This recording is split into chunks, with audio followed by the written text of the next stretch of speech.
Bonjour à tous, il est 10h30. Bienvenue dans la salle cybersécurité des identités, des privilèges et des accès pour une session autour de l'intelligence artificielle et du machine learning dans les solutions d'IGA.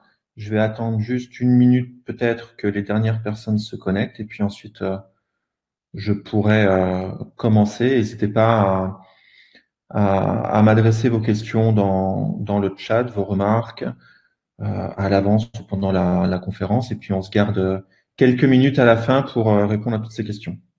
IGA, gestion des identités et de l'administration, donc gouvernance des identités et administration. Ça faisait un peu long à écrire sur le slide pour un titre, du coup j'ai préféré utiliser l'anagramme bien connu. Donc, on fait une différence entre l'IAM, l'IGA maintenant et nous, chez SailPoint, on est plus sur les solutions de gouvernance des identités plutôt que de gestion de l'access management, de la gestion des accès. 10h31, je vous propose de commencer. Alors, je me présente rapidement. Je suis Olivier de Tilleux. Je travaille dans ce domaine de la gestion des identités depuis maintenant plus de 10 ans. J'ai commencé sur des technologies dont on parle beaucoup dans cette conférence autour de la partie Active Directory. J'ai été MVP à une époque autour des technologies d'annuaire de Microsoft. Et puis après cette presque 6 ans dans le monde de l'intégration de solutions, j'ai basculé plutôt côté client, toujours sur ces problématiques de gestion des identités. Et puis maintenant, je suis côté éditeur chez SailPoint depuis bientôt 2 ans et c'est à ce titre aujourd'hui que je vous présente cette conférence. Donc, on va faire une session autour de l'intelligence artificielle, mais surtout pour savoir pourquoi aujourd'hui on a besoin d'ajouter une couche d'intelligence artificielle et de machine learning sur les solutions de gouvernance des identités. Quelles sont les raisons et pour répondre à quels nouveaux enjeux, quels bénéfices on va pouvoir en tirer. Et puis vous présenter rapidement à travers quelques slides à quoi ressemblent les solutions qu'on peut proposer aujourd'hui. Donc pour commencer, pour peut-être répondre aux questions autour de qu'est-ce que concrètement la gestion d'identité, on va revenir à la définition même de ce terme. Et finalement, c'est quelque chose qui paraît assez simple sur le papier, c'est pouvoir décrire l'ensemble des processus qu'on va mettre en œuvre pour pouvoir gérer les habilitations des utilisateurs aux systèmes d'information ou aux applications de l'entreprise. Donc, on va vouloir lier une personne, une identité, à un certain nombre de comptes qu'il va avoir dans des applicatifs. Mais avoir un compte dans une application n'est pas suffisant. On va vouloir savoir aussi quelles sont les différentes habilitations que cette personne a dans l'application cible. Si je prends une application de finance, toutes les personnes dans l'entreprise vont pas avoir nécessairement les mêmes droits d'accès sur cette application. Donc, ce qu'on va pouvoir gérer avec une solution d'access management, c'est est-ce que je peux accéder à l'application? Ce qu'on va gérer avec une solution de gestion des identités, c'est concrètement quelles permissions je vais avoir dans cette application et est-ce que ces permissions, elles sont bien conformes avec le rôle que je joue au sein de l'entreprise. Et une solution de gouvernance des identités, elle va pouvoir permettre de décrire et d'orchestrer les relations qu'on va avoir entre ces identités et ces habilitations et tout au long du cycle de vie de la personne dans l'entreprise, depuis son arrivée, durant ses mobilités et jusqu'à la fin de sa carrière dans l'entreprise et son départ. Et évidemment, l'automatisation de la gestion de ses comptes, l'activation, la désactivation et la modification de ses habilitations. Donc ça, concrètement, c'est le cœur même de la gestion d'identité. Et la gouvernance des identités au sein de cette gestion d'identité va nous apporter des réponses à 3 questions qui sont fondamentales aujourd'hui dans le monde de l'entreprise. C'est de pouvoir avoir enfin cette réponse de qui a accès à quoi en termes, non seulement en termes d'accès applicatif, mais au sein de mes applications, quels sont les accès que mes collaborateurs ont? Est-ce que ces accès sont légitimes? Est-ce que c'est normal qu'une personne du département accounting ait des accès dans une application RH? Non, peut-être pas. Et si c'est le cas et si c'est légitime, est-ce qu'on est en mesure de le prouver? Est-ce qu'on est en mesure de prouver que cet accès a été donné dans le cadre d'un rôle métier, dans le cadre d'une demande d'accès ou dans le cadre d'une mission, par exemple, spécifique? Comment je peux prouver que les personnes qui ont des accès dans mes applications sensibles de l'entreprise ont eu le droit à un instant donné et que ce droit est toujours valable. Ce sont les trois questions fondamentales auxquelles une solution de gouvernance d'identité, IGA, peut répondre. Donc, comme je vous l'expliquais, là où on va faire la différence entre une solution qui donne l'accès, donc l'access management, type par exemple solution de SSO comme Azure Active Directory, on en parle beaucoup en ce moment, potentiellement aussi protéger l'accès avec du MFA, avec de l'authentification biométrique, multifacteur, etc. La solution de gouvernance des identités va pouvoir permettre de donner les droits fins dans les applications. Donc, si j'ai accès à l'application Salesforce et que je suis sur la plaque Europe, par exemple, et que j'ai aucune raison d'avoir des droits dans Salesforce qui sont liés à la plaque APAC ou Americas, je vais avoir des droits qui sont liés à l'Europe. Et puis, comme je suis situé en Angleterre et puis que je suis dans un département spécifique de mon entreprise, je vais avoir seulement les droits UK et Read Contacts, par exemple, dans mon application Salesforce. Là où la gestion d'identité aussi et la gouvernance des identités va vous apporter de la valeur par rapport à une solution qui fait que de l'access, c'est cette capacité de pouvoir détecter des combinaisons toxiques de permissions au sein même d'une application ou entre différentes applications. Est-ce que c'est normal que quelqu'un qui ait fait partie, je sais pas, de mon département achat ait à la fois les droits sur la partie département RH et le droit sur mon application commissioning et puis dans mon application PeopleSoft? Est-ce que l'accumulation de ces deux droits est légitime dans l'entreprise? Si c'est pas le cas, une solution de gouvernance des identités pourra permettre de mettre en place des politiques de segregation of duty, comme on les appelle, et de pouvoir identifier les personnes qui ont des accès à risque dans mes applications.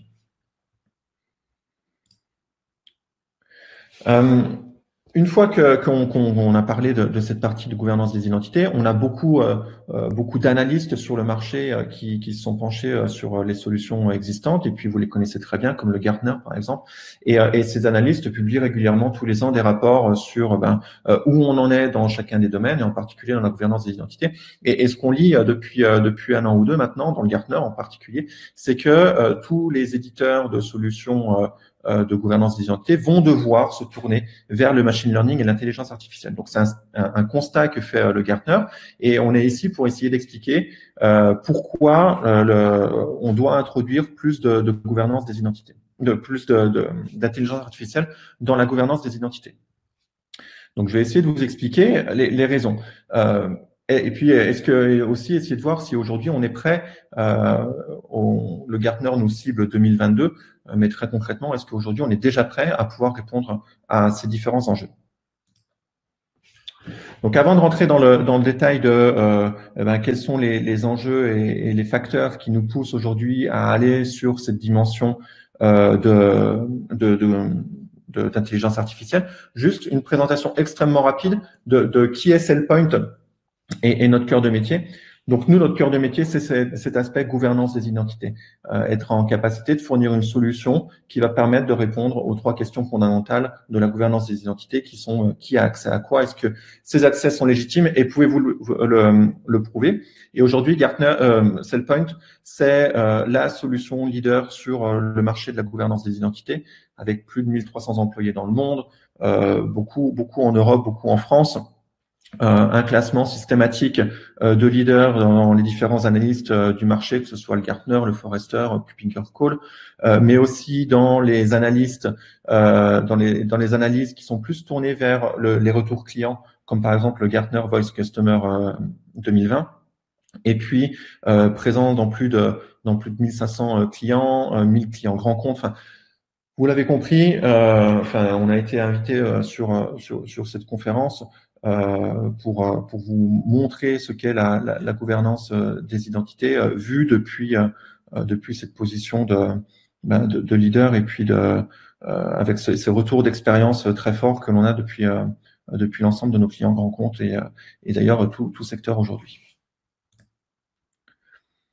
On va parler intelligence artificielle et machine learning. Alors, le Gartner dit que ça doit arriver d'ici 2022, que à peu près 50% des éditeurs auront franchi le pas. Juste pour vous dire que chez Cellpoint, cette fourniture de services autour de l'intelligence artificielle et du machine learning, c'est quelque chose qu'on propose à nos clients depuis 2019. C'est pas quelque chose de nouveau, c'est quelque chose sur lequel on a déjà des retours et sur lesquels on a déjà une grande satisfaction des atouts que ça apporte au sein d'un programme de gouvernance des identités. Voilà, donc c'était une présentation très rapide de la société, c'est pas forcément le but. Et si vous voulez avoir plus d'informations sur Cellpoint, je vous invite à nous rejoindre après dans notre salle virtuelle qui est dédiée aux sponsors. Et je vais rebasculer la présentation maintenant sur l'explication de pourquoi introduire de l'intelligence artificielle dans une solution de gouvernance des identités. Et tout ça, ça va être pour de répondre à de nouveaux enjeux. Alors là, je vais enfoncer un peu une porte ouverte. Tout le monde en parle. Tout le monde surfe sur ce mot de transformation digitale, mais dans notre monde de l'identité, c'est quelque chose qui a un impact extrêmement fort aujourd'hui. Cette transformation digitale pour une entreprise, elle implique qu'on a de plus en plus d'applications, de plus en plus d'identités, de plus en plus de personnes extérieures à l'entreprise qui viennent participer au sein de l'entreprise à sa croissance, qui viennent participer dans du travail collaboratif, etc. Et du coup, cette digitalisation, ben oui, elle va générer plus d'identités, d'employés, de partenaires, de fournisseurs, de robots, d'Internet of Things, toutes ces choses qu'on rajoute au sein de notre système d'information, toutes ces identités, eh bien, leur volume augmente de façon exponentielle.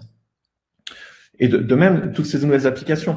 On a une vraie différence aujourd'hui, je pense, d'installation, en tout cas d'introduction d'une nouvelle application au sein d'une entreprise.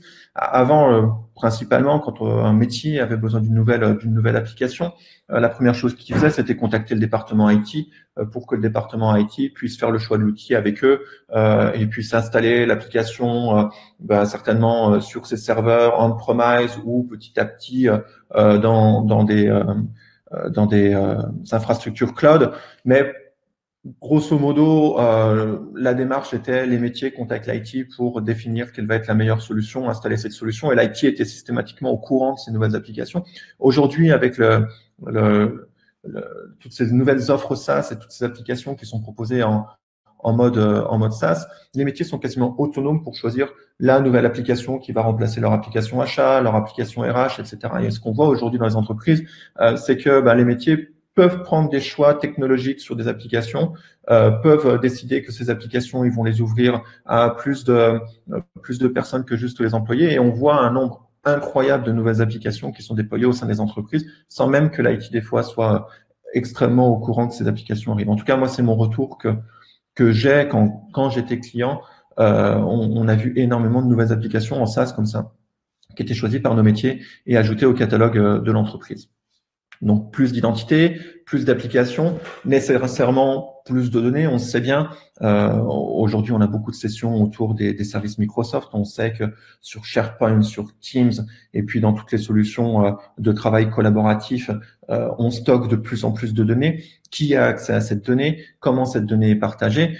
Ça devient, on a cette capacité maintenant de partager un fichier directement. Avant, quand on était sur du serveur de fichiers, on protégeait les répertoires en mettant des groupes de sécurité avec des gens dans ces groupes de sécurité. Tous les fichiers qui étaient dans un répertoire étaient protégés a priori par ce groupe de sécurité. Maintenant, si on prend SharePoint ou Teams, on peut partager un document directement ou depuis son OneDrive avec une autre personne, une personne interne ou pourquoi pas une personne externe à l'entreprise. Et la granularité des permissions maintenant descend au niveau du fichier. Quand on sait combien il y a de fichiers au sein de l'entreprise, on imagine le nombre de données, le nombre de permissions qu'on doit analyser pour garantir que nos données sont correctement protégées. Et puis, on sait tous très bien, on est là pour ça aujourd'hui, entre autres, plus de cloud. Je l'ai dit, toutes ces nouvelles applications qui sont déployées en mode SaaS. Nous-mêmes, chez Cellpoint, aujourd'hui, notre solution est une solution pure SaaS, multi-tenant.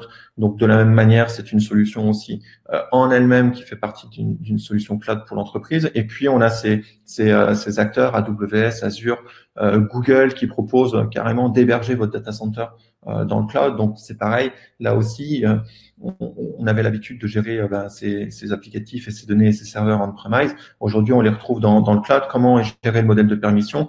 On sait que si on cherche un peu, on regarde un peu comment sont données les permissions au sein de ces environnements cloud, la complexité de définition de la permission fait que ça devient vraiment extrêmement compliqué pour un être humain, en tout cas, de pouvoir corréler qui a accès à quoi au sein de l'entreprise. Donc tout ça pour vous dire que, et c'est un peu le thème de cette journée, c'est que l'identité est au cœur de tout ça. Savoir qui a accès à quoi, qui a accès à tel fichier, qui a accès à quelle application, etc. Cette information-là, elle réside au cœur de l'identité, et cette identité, ce collaborateur maintenant, c'est clairement le nouveau périmètre de l'entreprise. La donnée, elle est hébergée dans le cloud, elle est on-premise, elle est dans un cloud privé, elle est en SaaS. On ne sait plus exactement où se situe la donnée. Comment savoir qui accède? On a cette information au niveau de l'identité en elle-même, et du coup, on peut clairement dire que l'identité est le nouveau firewall de l'entreprise, et il convient de savoir, du coup, de la gouverner correctement, ces identités, et de savoir clairement qui a accès à quoi. Et on en revient vraiment sur cette notion fondamentale de la gouvernance des identités. J'ai besoin de savoir qui a accès à quoi dans mon entreprise et est-ce que ces accès sont légitimes. Donc pour savoir qui a accès à quoi, comme je vous l'ai dit, le but du jeu, c'est de mettre en place un programme de gouvernance des identités. Ça doit nous apporter, un programme, il doit apporter de la valeur à l'entreprise. On ne va pas démarrer un programme de gouvernance des identités s'il est que sur une dominante, par exemple, orientée sécurité, qui est extrêmement importante, je vous l'accorde, mais on sait aujourd'hui que ce genre de projet, c'est plus qu'un projet, c'est un programme pour l'entreprise. Il va apporter de la valeur aussi métier. Il doit sécuriser cette transformation digitale, minimiser les risques qui lui sont associés. Une nouvelle application qui est déployée directement par, je sais pas, moi, le département RH, comment je suis sûr que c'est les bonnes personnes qui vont accéder à cette application avec les bons droits, et puis que ces personnes, quand elles quittent l'entreprise, ou si c'est un partenaire, par exemple, ou un prestataire, qui soit bien défini au sein de mon système d'information, que je suis en capacité de gouverner son identité. Évidemment, on va vouloir augmenter l'agilité et l'accélération. Enfin, l'agilité, tout le monde en parle. C'est clairement la dominante majeure de cette digitalisation. C'est d'aller plus vite, fournir les bonnes solutions aux bonnes personnes pour qu'ils puissent exécuter plus rapidement leurs tâches métiers. Cette digitalisation, elle passe par une amélioration de l'expérience utilisateur. Donc, notre programme IGA, il doit être là aussi pour pouvoir. On veut pas que mettre en place une contrainte forte de sécurité ou de gouvernance puisse entacher l'expérience utilisateur, puisse faire poser des problèmes, du coup que les utilisateurs vont essayer de contourner pour éviter de passer à travers ces contraintes de sécurité potentiellement. Un programme, mettre en place un programme, ça coûte, ça a un coût. Néanmoins, on va vouloir réduire des coûts de l'autre côté. Donc, comment je vais pouvoir réduire mes coûts opérationnels? Et puis, bien entendu, tout ça sans prendre le risque de mettre en péril mes données, donc garantir une confidentialité, une conformité des données. Donc, notre programme IGA, notre programme de gouvernance, vous l'avez compris, qui doit accompagner cette transformation digitale, il doit aussi nous aider sur l'ensemble de ces critères. Et ce qu'on a vu, c'est qu'on a de plus en plus de données, etc. Donc, ce programme IGA, son but, c'est de donner cette visibilité sur qui a accès à quoi. Et vous allez me dire, oui, mais ça, on sait le faire déjà. Cellpoint, vous savez, avec vos connecteurs et avec vos solutions, concrètement, aujourd'hui, dire qui a accès à quoi. C'est vrai, on sait le faire. On sait utiliser nos connecteurs pour construire ce qu'on va appeler un identity cube. Donc, dire, prendre toutes les données qui viennent du source autoritaire, par exemple, prendre les données qui viennent depuis les différentes applications, construire le modèle d'identité, construire cet identity cube, corréler les différents comptes qu'on va avoir dans des applications cloud, dans une solution de gestion de données, dans du SSO, etc. Tout ça, on va savoir l'agréger sur un identity cube, et puis on va pouvoir aussi définir un cycle de vie. Donc ça, c'est historiquement ce qu'on sait faire. Et donc, individuellement, par identity cube, on va être en capacité de dire, OK, je sais exactement cet utilisateur-là, quel accès il a au sein de mon entreprise. Mais là où on a besoin d'apporter de la valeur aussi, c'est de pouvoir dire, est-ce que cet individu-là, par rapport à ses accès, est-ce que par rapport à ses collègues, par rapport aux personnes qui partagent les mêmes positions ou les mêmes permissions, est-ce qu'il y a les bons droits? Est-ce que tous ces droits sont légitimes? Est-ce qu'il n'en a pas en trop? Est-ce que par rapport à ses collègues, il ne pourrait pas en avoir plus pour faire plus correctement son travail? Et c'est là que va intervenir l'intelligence artificielle. Pourquoi? Parce que, on l'a bien compris, plus en plus de données, ça va être de plus en plus compliqué de pouvoir comparer les accès entre les différentes personnes dans l'entreprise. On va pouvoir analyser individuellement une personne ou une petite population à travers des campagnes de recertification, des choses comme ça. Néanmoins, quand on va vouloir comparer les personnes de plus globalement dans l'entreprise pour essayer de détecter les personnes qui ont peut-être trop d'accès, pas assez d'accès, qui ont gardé des accès alors qu'ils ne devraient pas parce qu'ils ont changé de position, ça va devenir complètement impossible. Comparer ne serait-ce que 100 personnes entre elles, c'est déjà avoir plus de 10 000 combinaisons différentes. Comparer, imaginons maintenant une entreprise qui fait 10 000, 50 000, 100 000 identités, les comparer toutes entre elles, ça va devenir un travail impossible à faire et qui plus est, si on essaye de le faire régulièrement. Donc, c'est là où on va faire intervenir l'intelligence artificielle et le machine learning. Ça va nous aider à pouvoir traiter ce volume de données qui devient exponentiel à travers cette digitalisation. Pourquoi on veut pouvoir introduire l'intelligence artificielle? Parce que, on le sait tous, hein, quand on essaie de construire un modèle de rôle, quand on essaie de comparer un petit peu les individus entre eux, notre meilleur ami, en général, c'est le tableur Excel. Sauf que ça, on peut plus, ça marche pas. Et puis, ce que vous allez faire, et qui va vous prendre une semaine ou un mois quand vous allez lancer votre projet, le lendemain, le résultat sera déjà caduque parce que vous aurez une nouvelle application qui sera arrivée, vous aurez une nouvelle population qui sera arrivée, vous aurez une nouvelle acquisition dans votre entreprise qui va vous rajouter 10 000 identités complémentaires. Comment faire en sorte, du coup, de garder cette donnée à jour et avoir cette capacité de comparaison entre l'ensemble des individus de mon entreprise. Et c'est clairement là qu'on a tout intérêt à introduire des mécanismes d'intelligence artificielle et de machine learning dans la gouvernance des identités. Pourquoi? Parce qu'on va pouvoir comparer automatiquement chaque identité avec l'ensemble des identités de l'entreprise. On va pouvoir le faire de manière quotidienne. La puissance de calcul qui est nécessaire, les algorithmes qui vont être mis en œuvre pour pouvoir effectuer ces comparaisons et ces analyses ne sont disponibles que dans les solutions qui sont fortement scalable et qui introduisent cette notion d'intelligence artificielle. On va pouvoir le faire sur n'importe quelle volumétrie d'identité et de permission, et on va pouvoir comparer dynamiquement l'ensemble des accès, tout en ignorant potentiellement, à travers l'intelligence artificielle, on va pouvoir détecter les accès qui sont complètement génériques à tout le monde, ou les accès qui sont extrêmement spécifiques à un individu donné, pour avoir un modèle d'habilitation le plus clair et le plus adéquat. Donc, le but du jeu dans l'intelligence artificielle, ça va être d'implémenter des algorithmes qui vont nous permettre de pouvoir détecter les aberrations, potentiellement les écarter, et puis identifier tous les composants, tous les facteurs communs que les identités vont avoir entre elles, et ça quotidiennement. Donc, comment ça marche concrètement?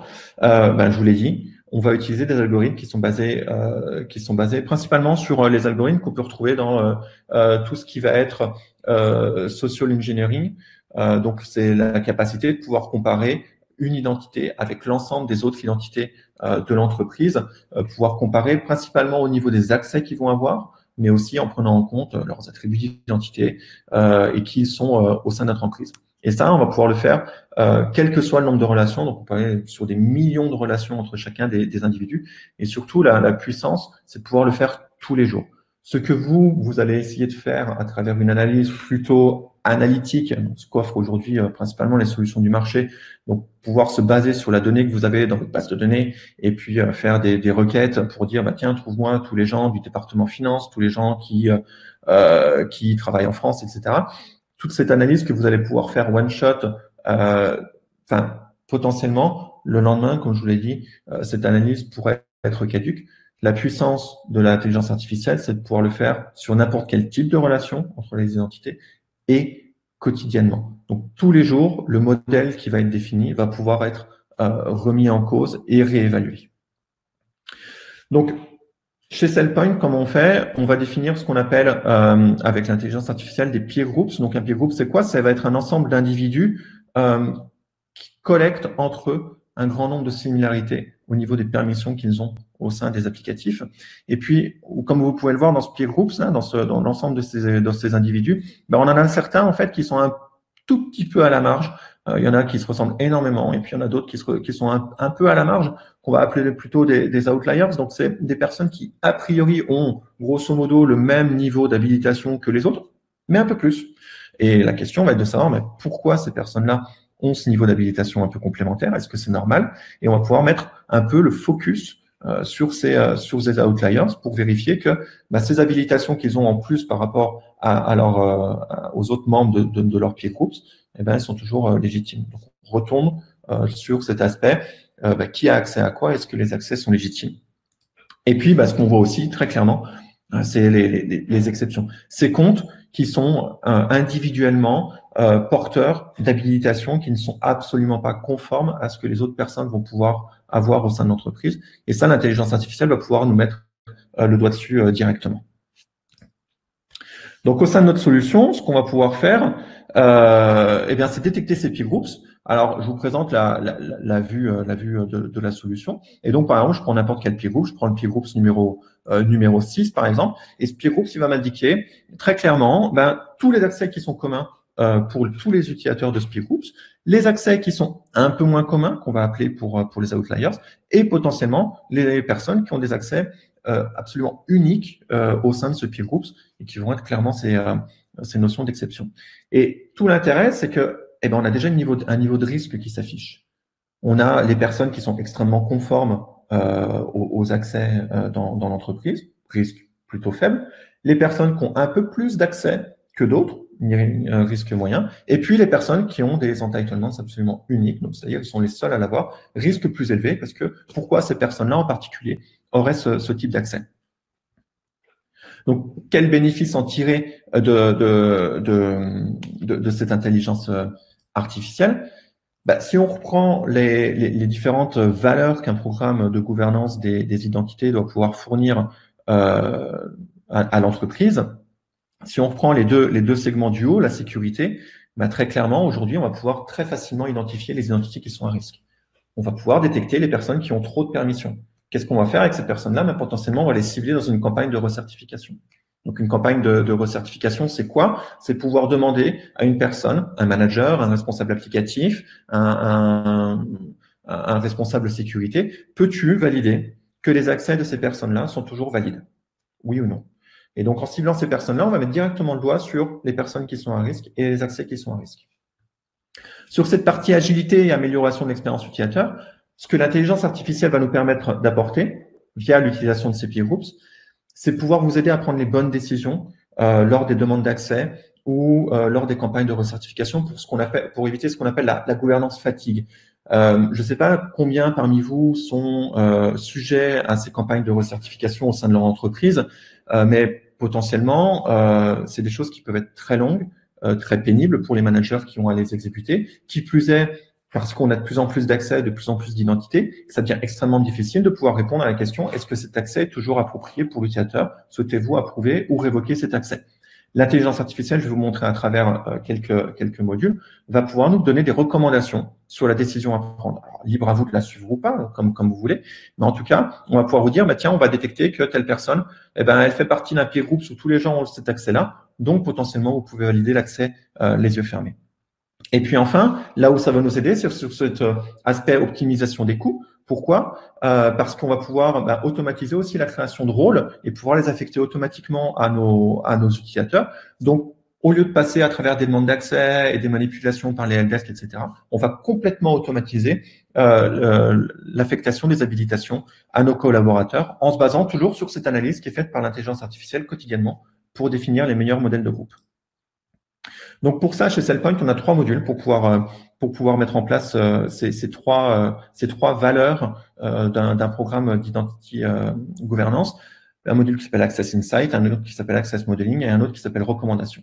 Donc la partie Access Insight, c'est pouvoir donner de la visibilité sur toute la donnée qu'on a collectée à un auditeur, à un responsable sécurité, à un manager, et pouvoir lui exposer directement à travers une interface l'ensemble des informations qui sont liées à ses collaborateurs dans tout le cycle de vie de son identité, depuis son embauche jusqu'au jour J, pouvoir comparer ses accès dans le temps et pouvoir comprendre comment les accès ont été donnés. On a collecté la donnée, on vous l'expose de la manière la plus ergonomique possible.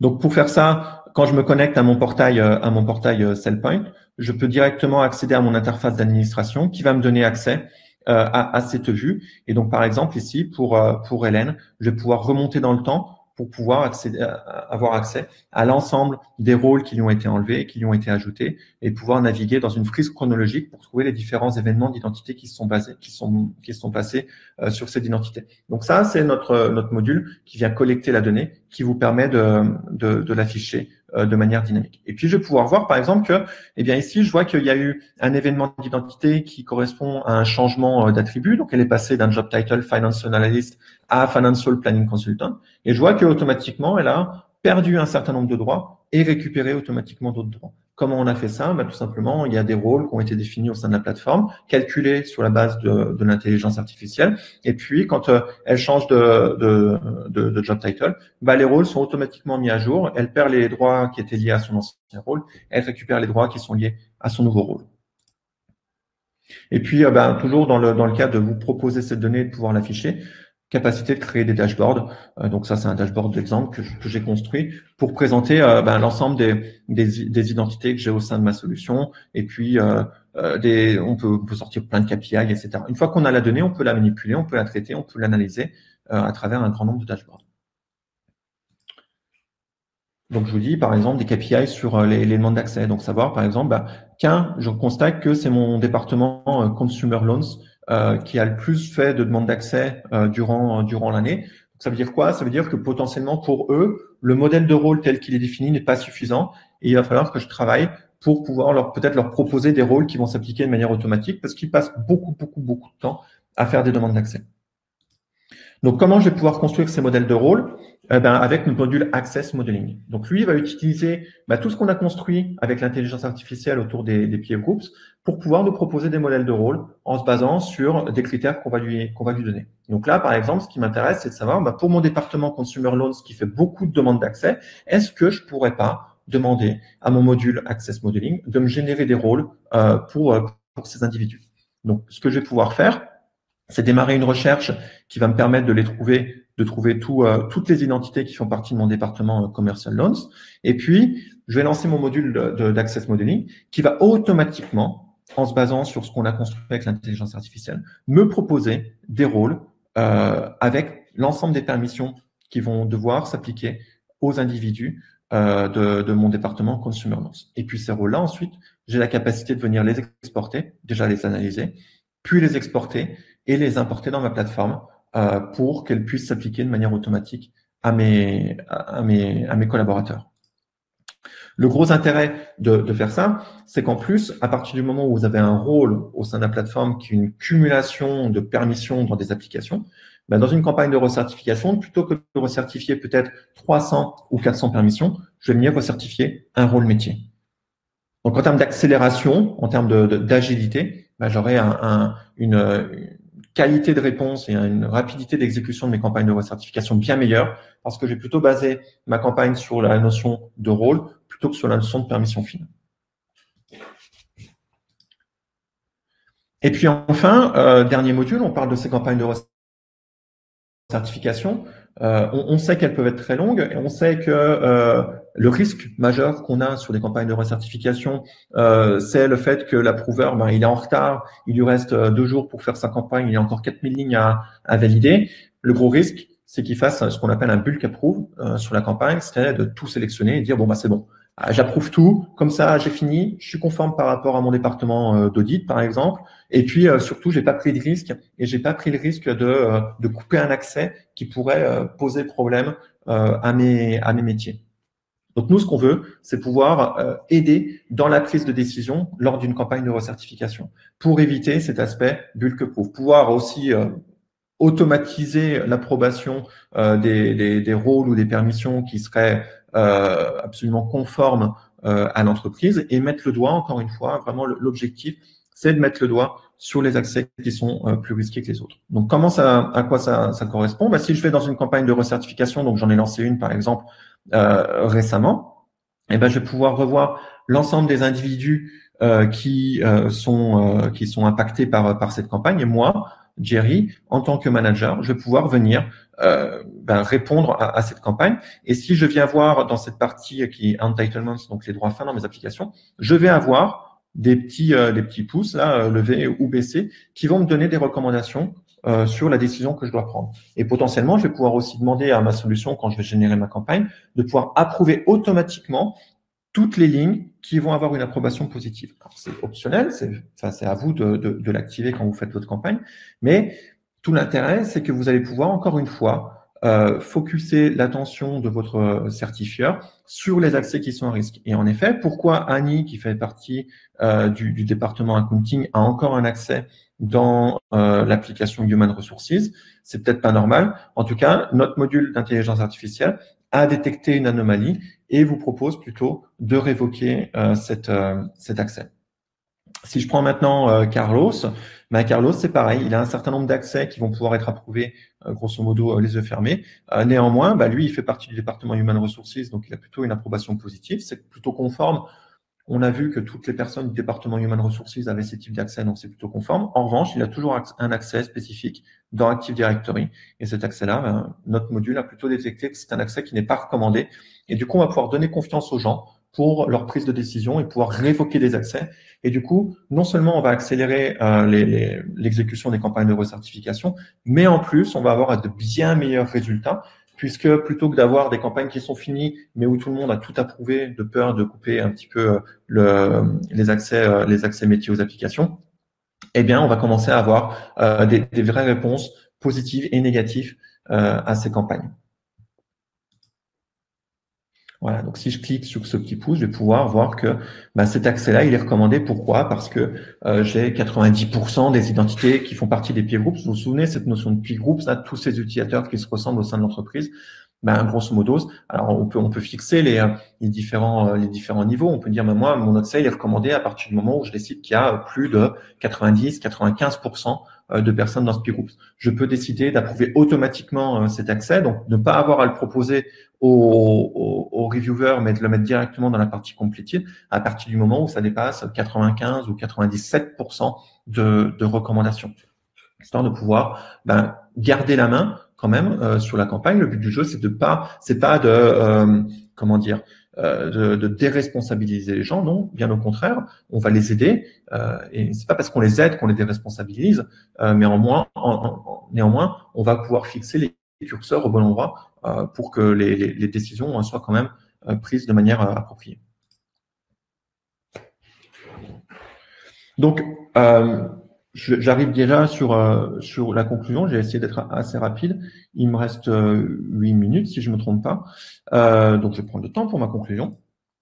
Voilà. La question de ce meeting aujourd'hui, c'était de savoir, alors, intelligence artificielle, mythe ou réalité. C'est vrai que on peut se poser la question, enfin, l'intelligence artificielle, quand on en parle, tout le monde se dit oui, tout ça, on va mettre des robots, on va mettre Terminator dans la solution de gouvernance.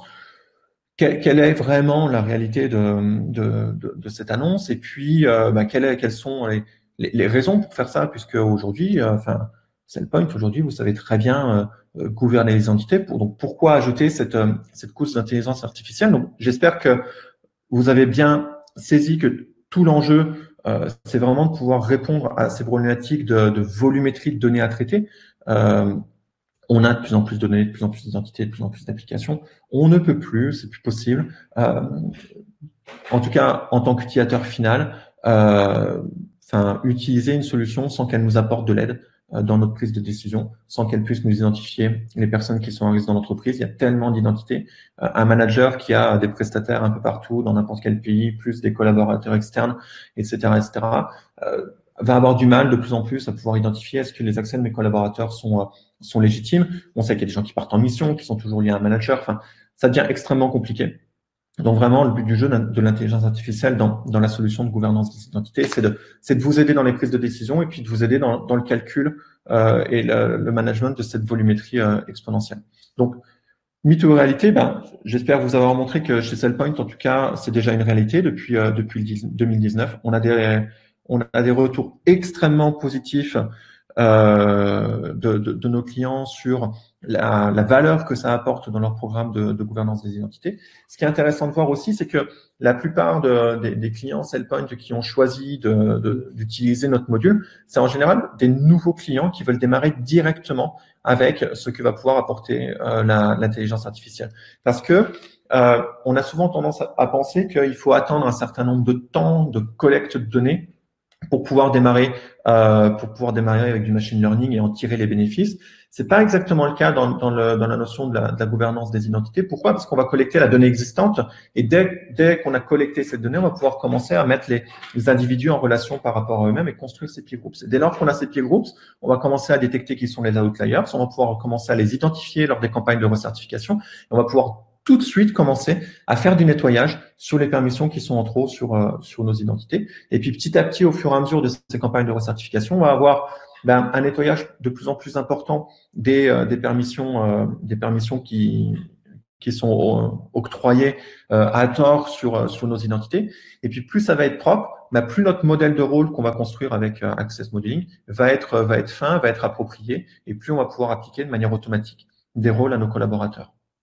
Donc, c'est vraiment tout l'enjeu aujourd'hui. Et puis, on a encore énormément de choses à venir puisque notre vision, c'est de pouvoir complètement automatiser le cycle de vie et non seulement des identités, mais de ces rôles et faire en sorte que ces rôles, ils évoluent seuls à travers le temps, qu'on puisse automatiquement rajouter ou enlever des permissions dans ces rôles en fonction de l'évolution de notre système d'information. Donc là, on a une très belle roadmap déjà jusqu'à la fin de l'année et puis sur le début de l'année prochaine, sur toute cette partie qu'on va appeler Role Insight, qui va permettre d'actualiser ce modèle de rôle de manière dynamique, en temps réel, sur la base de cette intelligence artificielle. Donc j'ai 5 minutes d'avance par rapport à mon planning. C'est le moment de pouvoir poser vos questions si vous voulez. Puis si vous avez plus de questions sur SailPoint et puis sur notre offre, on a aussi notre stand virtuel où vous entend un certain nombre de personnes. Alors, j'ai une question. Comment s'interfacer avec des logiciels ou bases de données RH qui ont l'information nom, prénom, pays, département, évolution, changement de carrière interne? Deuxième question, liée à cela, si l'employé évolue, comment l'IA s'adapte et ne sort pas des faux positifs? Alors, deux très bonnes questions. Alors, la première question, comment on va s'interfacer avec les solutions de base de données, logiciels RH, etc.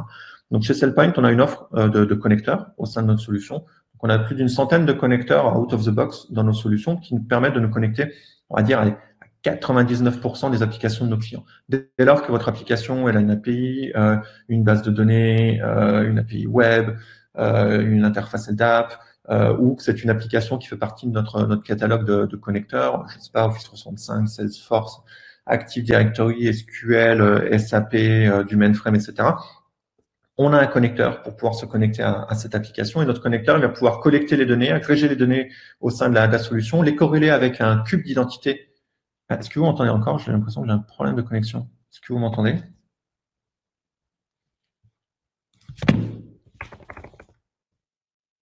Est-ce que vous m'entendez toujours? Oui, c'est bon, on t'entend. Oui, pardon, très bien.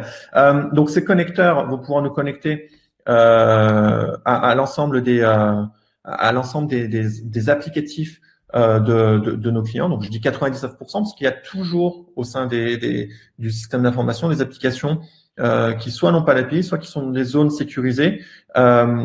Et donc, du coup, on n'a aucun moyen de pouvoir se connecter à une base de données, à une API, etc. Donc, il faut faire du provisioning manuel à l'intérieur. Donc, on va dire 99% pour pas dire 100%. Mais en tout cas, aujourd'hui, on a une offre de connecteurs extrêmement pertinente. Ça représente plus de 400 annéums d'ingénierie chez SailPoint. C'est clairement un gros différenciateur sur le marché. Et donc, on va pouvoir collecter toutes ces informations et les agréger au niveau d'un cube d'identité. Et puis, à partir de là, on va pouvoir détecter les changements sur cette identité. Si dans la base RH, l'utilisateur il change de département, automatiquement, nous, on va pouvoir faire une action côté SailPoint pour pouvoir lui assigner le bon rôle, lui enlever son rôle précédent qui correspondait à son job title précédent. Pourquoi pas lancer une campagne de recertification pour vérifier que les droits complémentaires qu'il avait peut-être demandé en parallèle sont toujours valides. Et là, l'intelligence artificielle, elle va collecter cette donnée, elle va la retraiter, et puis elle va peut-être changer l'utilisateur de peer groups. Et pendant sa campagne de recertification, ce qu'on va voir, c'est que auparavant, il faisait partie du département ressources humaines, et donc les droits qui étaient associés aux ressources humaines étaient plutôt en recommandation positive. Et puis, maintenant qu'il a changé de département, s'il a conservé des accès à des applicatifs qui étaient liés à son ancien job title parce qu'il les avait demandés manuellement, par exemple, et cette fois-ci, l'intelligence artificielle va nous donner une recommandation négative. Donc, elle va s'adapter. Elle va s'adapter aux différentes mobilités des collaborateurs et potentiellement les changer de peer groups. Alors, je vais remonter dans le chat pour voir si j'avais d'autres questions. J'ai beaucoup de questions sur qu'est-ce que l'acronyme IGA. Donc ça, je pense que maintenant, tout le monde a bien compris. Et tout le monde a bien compris où se situe la gouvernance des identités dans l'entreprise. C'est vraiment un facteur majeur d'apport de valeur dans une entreprise, à tous les niveaux, en termes de sécurité, auprès de vos métiers, auprès de vos auditeurs. Et donc, un programme de gouvernance des identités, il peut être vraiment adressé par plusieurs portes, tout en gardant à l'esprit qu'il doit apporter de la valeur à l'ensemble des métiers de l'entreprise. Donc, on a un certain nombre de documents et de choses qu'on peut vous fournir pour vous aider à démarrer ce genre de programme si vous avez besoin. Il est 15, je crois que j'ai fini. Et que je vais pouvoir laisser la place pour la prochaine session. Bon, s'il n'y a pas d'autres questions, on va attendre 2-3 secondes. Au pire, s'il y a un petit là. Ah, voilà, oui. Il y a bien un petit là. Je te laisse répondre à celle-là et puis après, on va arrêter la présentation. Ouais. Tu vas me répondre à cette question-là. Tout à fait. Comment aussi adapter les droits par pays, Chine, Japon versus USA, liés à des droits finance, santé ou même industriels? Comment bloquer et préserver les données entre les pays, départements? Alors, cette question est très globale parce que quand on va parler des droits dans une application de finance, de santé, etc., on va parler des droits dans l'application en elle-même. Donc déjà, si cette application elle est en Chine, au Japon ou aux USA, c'est de la responsabilité du responsable applicatif de savoir comment les droits dans son application doivent être gérés. Nous, ce qu'on va faire, c'est on va collecter dans notre solution les identités, les comptes et les permissions qui sont liées à chacune des applications. Et après, ce qu'on va pouvoir faire, c'est mettre en place, on a tout un système de classification. On peut rajouter sur les permissions si ce droit est associé à de la donnée qui est liée à l'API, à l'IPA, à de la GDPR, etc. Et tout ça, toute cette donnée-là, on va pouvoir la mettre à disposition des demandeurs, des approbateurs, des managers. Et quand ils vont faire leur demande d'accès, ils vont de manière très certaine savoir si donner cet accès va être lié à une contrainte de sécurité qui est plus liée à une réglementation européenne, une réglementation US, etc. Département, alors après, je n'ai pas très bien compris la question. Comment bloquer et préserver les données entre les pays? Comment bloquer et préserver les données entre pays? Comme je vous disais, si cette donnée elle est dans votre application métier, c'est à l'application métier de savoir comment garantir la sécurité de sa donnée dans son application. Nous, on ne fait que gouverner, grosso modo, qui a accès à quoi. Après, une fois que la donnée elle est dans l'application, c'est à l'application de gérer sa donnée et c'est à l'application de savoir comment elle est stockée et comment elle est manipulée par ses utilisateurs et est-ce que c'est bien légitime que quelqu'un en Chine accède à une donnée dans une application américaine. Bon, très bien. Par contre, pour les, on va peut-être arrêter là. En tout cas, merci Olivier, merci Cellpoint.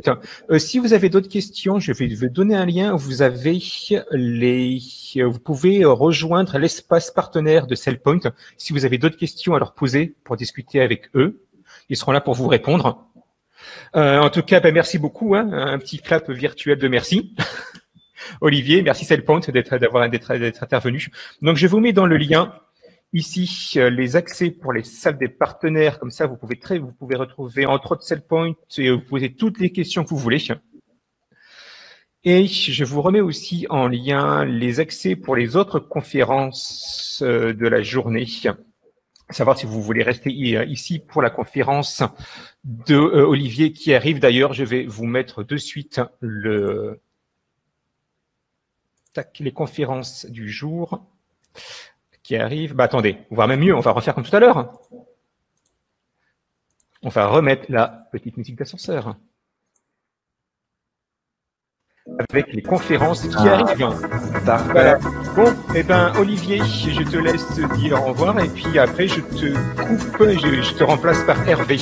Ah bah très bien, super, très bel enchaînement. Et ben écoutez, merci à tous.